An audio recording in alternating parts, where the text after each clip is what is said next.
ಸುವರ್ಣ news ಈ ಸುದ್ದಿಯನ್ನು break ಮಾಡಿತ್ತು. ಕೆಪಿಸಿಸಿ ಅಧ್ಯಕ್ಷರಾಗಿ ಬಿಕೆ ಹರಿಪ್ರಸಾದ್ ನೇಮಕವಾಗ್ತಾರೆ. ಎಐಸಿಸಿಯ ಸೂಚನೆ ಅದರಂತೆ ಆಗಿದೆ. ಬಿಕೆ ಹರಿಪ್ರಸಾದ್ ಅವರಿಗೆ ಪಟ್ಟ ಕಟ್ಟಲಾಗಿದೆ. ಹಲವರು ಪಟ್ಟಿಯಲ್ಲಿದ್ದರು, ಆದರೆ ಬಿಕೆ ಹರಿಪ್ರಸಾದ್ ಅವರನ್ನ ಎಐಸಿಸಿ ಆಯ್ಕೆ ಮಾಡಿಕೊಳ್ತು. ಅದಕ್ಕೇನು ಕಾರಣ, ಆ ಕಾರಣಗಳೇನು ಅನ್ನೋದನ್ನ ಕೂಡ ಒಂದೊಂದಾಗಿ ನೋಡ್ತಾ ಹೋಗಬಹುದು.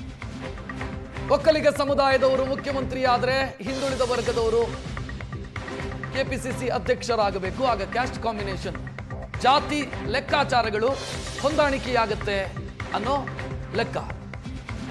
ಬಿಕೆ ಹರಿಪ್ರಸಾದ್ ಅಧ್ಯಕ್ಷರಾಗೋ ಮುಖಾಂತರ ಈಡಿಗ ಸಮುದಾಯಕ್ಕೆ ಸೇರಿದಂತ ಮೂರನೆಯ ವ್ಯಕ್ತಿ ಕೆಪಿಸಿಸಿಯ ಚುಕ್ಕಾಣಿಯನ್ನ ಹಿಡಿದಂಗಾಗತ್ತೆ. ಎಸ್ ಬಂಗಾರಪ್ಪ ಅಧ್ಯಕ್ಷರಾಗಿದ್ರು, ಜನಾರ್ದನ ಪೂಜಾರಿ ಎರಡೆರಡು ಬಾರಿ ಅಧ್ಯಕ್ಷರಾಗಿದ್ರು. ಈಗ ಬಿಕೆ ಹರಿಪ್ರಸಾದ್ ಈಡಿಗ ಬಿಲ್ಲವ ಸಮುದಾಯಕ್ಕೆ ಸೇರಿದಂತ ನಾಯಕರು. ಹಿಂದುಳಿದ ವರ್ಗದ ಮುಖ್ಯಮಂತ್ರಿ ಆಗಿದ್ದಂತ ಸಿದ್ದರಾಮಯ್ಯ ಈಗ ಮಾಜಿಯಾಗಿದ್ದಾರೆ. ಅವರ ನಿರ್ಗಮನ ಪಕ್ಷಕ್ಕೆ ಸಮಸ್ಯೆಯಾಗಬಹುದು, ಹಿಂದುಳಿದ ವರ್ಗ ಮುನಿಸಿಕೊಳ್ಳಬಹುದು ಅನ್ನೋ ಸಾಧ್ಯತೆ ಇರೋದ್ರಿಂದ ಹಿಂದುಳಿದ ವರ್ಗದವರನ್ನೇ ಕೆಪಿಸಿಸಿ ಅಧ್ಯಕ್ಷರನ್ನಾಗಿ ನೇಮಕ ಮಾಡಲಾಗಿದೆ. ಹೆಚ್ಚಿನ ಡೀಟೇಲ್ ನೀಡೋದಕ್ಕೆ ನಮ್ಮ ಪೊಲಿಟಿಕಲ್ ಬ್ಯೂರೋ ಮುಖ್ಯಸ್ಥ ಆನಂದ್ ಬೈದನ್ಮನೆ ಫೋನ್ ಸಂಪರ್ಕದಲ್ಲಿ. ಆನಂದ್, ಬಿಕೆ ಹರಿಪ್ರಸಾದ್ ಅವರಿಗೆ ಸಿದ್ದರಾಮಯ್ಯ ಅವರ ನಿರ್ಗಮನವೇ ಪ್ಲಸ್ ಆಗಿರೋದಾ? ರಾಜ್ಯದ ಕಾಂಗ್ರೆಸ್ನ ನೂತನ ಸಾರಥಿಯಾಗಿ ಬಿಕೆ ಹರಿಪ್ರಸಾದ್ ಅವರ ನೇಮಕ ಮಾಡಲಾಗಿದೆ. ಬಿಕೆ ಹರಿಪ್ರಸಾದ್ ಅವರ ನೇಮಕ ಕೇವಲ ಮತಬೇಟೆಗಷ್ಟೇ ಪೂರಕವಾಗಿರ್ತಕ್ಕಂಥ ತೀರ್ಮಾನ ಅಲ್ಲ, ಬದಲಾಗಿದ್ದು ರಾಜಕೀಯ ಲೆಕ್ಕಾಚಾರದ ಮೇಲೆ ಹಾಕಿರ್ತಕ್ಕಂಥ ಒಂದು ಸ್ಪಷ್ಟವಾದಂತ ಒಂದು ಹೆಜ್ಜೆ ಅಂದ್ರೂ ಕೂಡ ತಪ್ಪಾಗ್ಲಾರ್ದು. ಯಾಕೆಂತಂದ್ರೆ ಹೈಕಮಾಂಡ್ ಬಹಳ ಸ್ಪಷ್ಟವಾಗಿ ಹಿಂದುಳಿದ ವರ್ಗಗಳ ಮತಗಳನ್ನು ತಮ್ಮಲ್ಲೇ ಉಳಿಸ್ಕೊಳ್ತಕ್ಕಂಥ ಒಂದು ಪ್ರಾಮಾಣಿಕ ಪ್ರಯತ್ನ ಮಾಡ್ಲಿಕ್ಕೆ ಹೊರಟಿದೆ.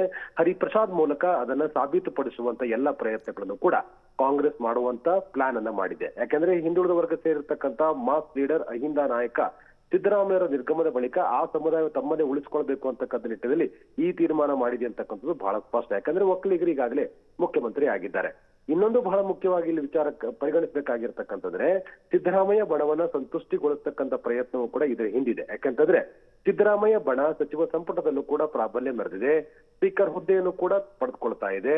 ಇನ್ನೊಂದು ಕಡೆ ಕೆಪಿಸಿ ಅಧ್ಯಕ್ಷ ಸ್ಥಾನವನ್ನು ಕೂಡ ತಮ್ಮ ಪರ ಬ್ಯಾಟಿಂಗ್ ಮಾಡದಂತ ಬಿಕೆ ಹರಿಪ್ರಸಾದ್ರಿಗೆ ಸಿಗುವ ರೀತಿಯಲ್ಲಿ ಒಂದು ಅಂತಿಮವಾಗಿರ್ತಕ್ಕಂಥ ರಣತಂತ್ರವನ್ನ ಸಿದ್ದರಾಮಯ್ಯ ಬಣ ಮತ್ತು ಸಿದ್ದರಾಮಯ್ಯ ಮಾಡಿದ್ರು ಅಂತಕ್ಕಂಥ ಇಲ್ಲಿ ಬಹಳ ಸ್ಪಷ್ಟವಾಗಿ ಕಂಡು ಬರ್ತಾ ಇದೆ. ಸತೀಶ್ ಜಾರಕಿಹೊಳಿ ಕೆಪಿಸಿ ಅಧ್ಯಕ್ಷರಾಗಿಯೇ ಬಿಟ್ರು ಅಂತಕ್ಕಂಥ ಚರ್ಚೆಯ ಮಧ್ಯದಲ್ಲಿ ಒಂದು ಅಂತರವನ್ನ ಕಾಪಾಡಿಕೊಂಡಿದ್ದ ಸತೀಶ್ ಜಾರಕಿಹೊಳಿಗೆ ಚೆಕ್ ಮೇಟ್ ಇಡ್ತಕ್ಕಂಥ ತೀರ್ಮಾನವನ್ನ ಸಿದ್ದರಾಮಯ್ಯ ಮಾಡಿದ್ದಾರೆ.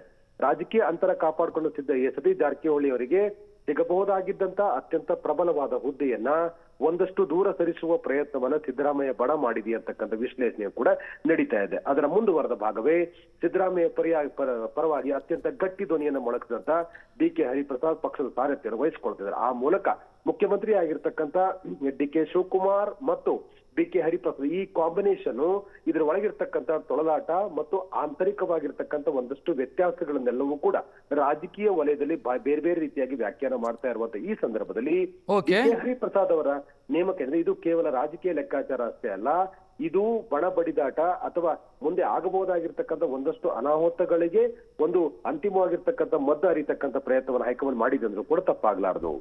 ಥ್ಯಾಂಕ್ ಯು ಆನಂದ್ ಮಾಹಿತಿಗೆ.